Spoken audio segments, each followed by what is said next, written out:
Welcome to my first video. आइए आज की वीडियो में आप सभी को बताते हैं, अगर आप क्लास 9th में आ गए हो या फिर आने वाले हो तो क्लास 9th में कौन कौन सी बुक पढ़ाई जाती है या फिर कौन कौन सा बुक आप पढ़ेंगे।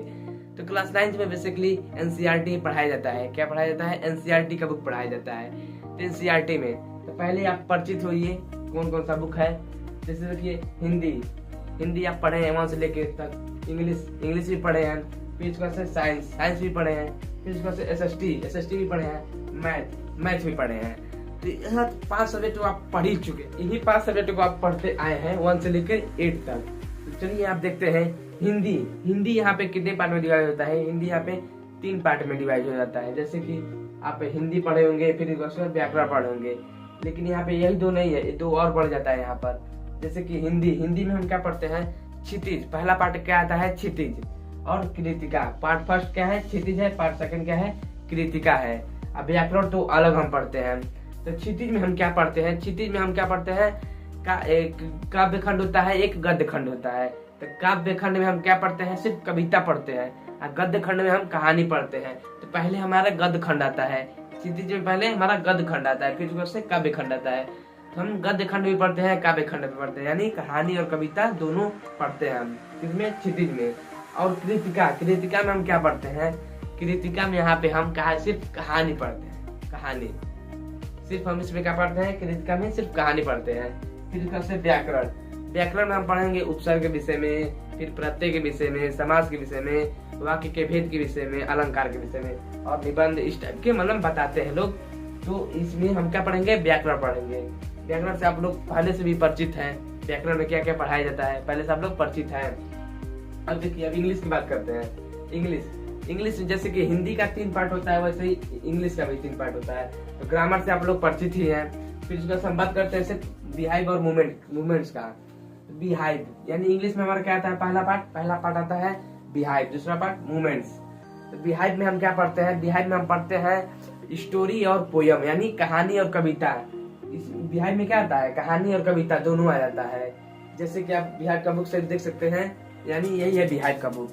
हम टेक्स्ट बुक खरीदे हैं, इसका एक बुक आता है जिसमें कि आंसर नहीं दिया जाता है, यह टेक्स्ट बुक है। तो यह क्या है? बिहाइव का बुक है। इसमें हम क्या पढ़ते हैं? कहानी और क्या पढ़ते हैं? कविता दोनों पढ़ते हैं, यानी पोयम और स्टोरी दोनों पढ़ते हैं। फिर जैसे मूवमेंट्स में हम क्या पढ़ते हैं? मूवमेंट्स में हम सिर्फ क्या पढ़ते हैं? स्टोरी। जैसे कि यहाँ पे कृतिका में हम सिर्फ स्टोरी पढ़ रहे थे, यानी कहानी पढ़ रहे थे। यहाँ पर भी हम मूवमेंट्स में क्या पढ़ते हैं? सिर्फ स्टोरी पढ़ते हैं। फिर जैसे ग्रामर में जैसे कि हम पढ़ेंगे टेंस के विषय में, फिर उसके बाद से मॉडल्स के विषय में, फिर डायरेक्ट इनडायरेक्ट के विषय में पढ़ेंगे। यहाँ पे ग्रामर में हम ग्रामर से आप लोग पहले भी परिचित हैं। ग्रामर को बताने की जरूरत नहीं है, ग्रामर से आप लोग बहुत दिनों से मिले हैं, ग्रामर को नहीं बताने की जरूरत है। नए मेहमान का स्वागत कीजिए, जो नए आ रहे हैं वह मेहमान का स्वागत कीजिए, है ना। अब देखिए यहाँ पे साइंस की बात करते हैं। साइंस में आप लोग पढ़ेंगे, जैसे कि साइंस में आप लोग पढ़ते आए होंगे, मतलब 8 में आप लोग को मालूम चल गया होगा कि साइंस 3 पार्ट में होता है। फिजिक्स, केमिस्ट्री, बायो, यानी फिजिक्स, केमिस्ट्री, बायोलॉजी। जैसे कि फिजिक्स को हम क्या बोलते हैं? भौतिक विज्ञान। क्या बोलते हैं? भौतिक विज्ञान। फिर उसके बाद से केमिस्ट्री को हम क्या बोलते हैं? रासायनिक विज्ञान। फिर उसके बाद से बायोलॉजी को हम बोलते हैं जीव विज्ञान। तो फिजिक्स में आप क्या पढ़ेंगे? फिजिक्स में आप वही पढ़ेंगे जैसे कि फोर्स के विषय में पढ़ेंगे, यानी पहला चैप्टर क्या है? मोशन। हम मोशन में किस चीज के बारे में पढ़ेंगे? फोर्स के बारे में, स्पीड के बारे में।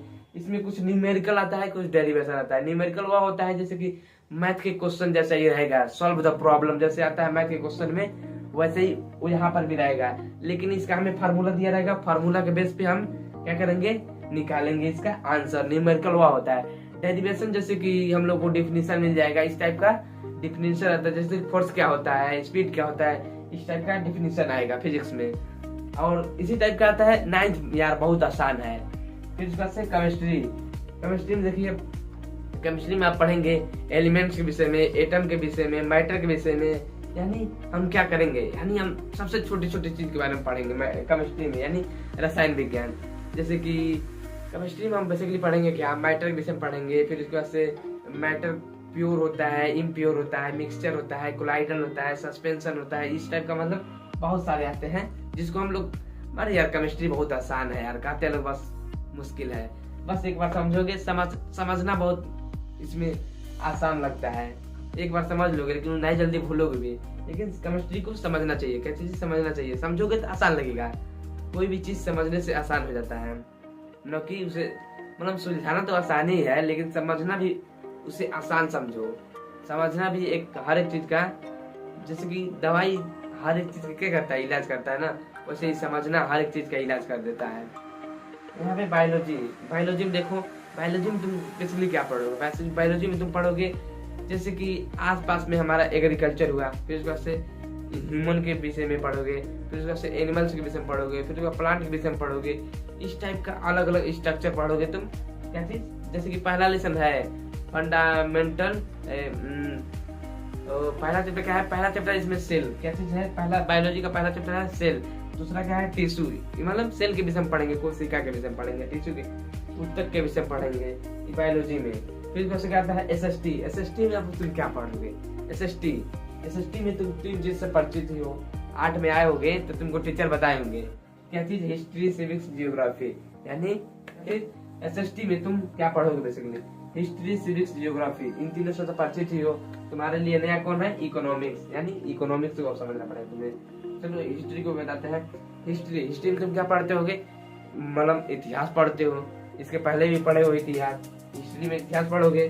फिर जैसे सिविक्स में क्या पढ़ोगे, अपने समाज के विषय में पढ़ोगे, जैसे कि जो पॉलिटिकल लीडर्स होते हैं कैसे क्या होता है, फिर जैसे डेमोक्रेटिक राइट्स क्या होता है, डेमोक्रेसी क्या होती है, मतलब इस टाइप का अलग अलग चीज तुम क्या चीज पढ़ोगे, सिविक्स में पढ़ोगे। और जियोग्राफी में तुम क्या पढ़ोगे, जियोग्राफी में तुम पढ़ोगे फिर अपने मतलब क्या चीज, अर्थ के विषय में पढ़ोगे। किसके विषय में, अर्थ के विषय में। अर्थ जैसे कि आप समझेंगे, इसमें आपको क्लाइमेट भी आ जाएगा, मतलब क्लाइमेट, जैसे कि क्लाइमेट कैसे आपको अर्थ को इफेक्ट करता है, कभी हमें ठंडी महसूस होती है, कभी गर्मी महसूस होती है। इस टाइप का अलग अलग रीजन में जाता है जब सन, तो अलग अलग वेरिएशन होता है। मतलब जियोग्राफी में हम बेसिकली अर्थ के विषय में पढ़ेंगे, फिर क्लाइमेट के विषय में पढ़ेंगे, पॉपुलेशन के विषय में पढ़ेंगे, पॉपुलेशन कैसे इंक्रीज होता है, कैसे डिक्रीज होता है। फिर कैसे इकोनॉमिक्स की बात करते हैं।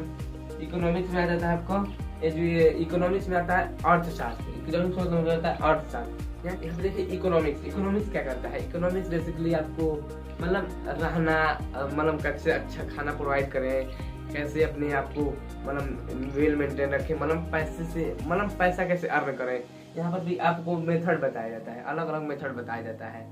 जैसे कि यहाँ पे कई सारे स्टोरी होंगे, जैसे कि कोई भेली बेच रहा होगा, भेली बेचकर अर्निंग कर रहा होगा, कोई अलग अलग स्किल सीख रहा होगा। जैसे कि ह्यूमन एक क्या है, ह्यूमन एक रिसोर्स है, ह्यूमन क्या है, रिसोर्स है। इस टाइप का चैप्टर होता है इसमें। इस चैप्टर में आप बेसिकली यही सब पढ़ेंगे कि जैसे कि पैसे के विषय में पढ़ेंगे, फिर अलग अलग टॉपिक होता है जिसके विषय में पढ़ेंगे। पॉपुलेशन चैप्टर भी इसी में आता है।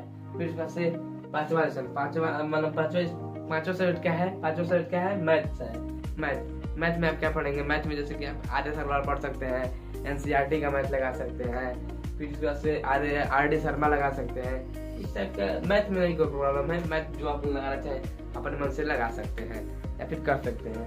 बेसिकली अगर जो और सब स्कूलों में हिंदी और साइंस और एसएसटी, मतलब अधिकतर स्कूलों में एनसीईआरटी और इंग्लिश ये सब क्या लगता है, एनसीईआरटी लगता है। मैथ क्या होता है, चेंज हो जाता है।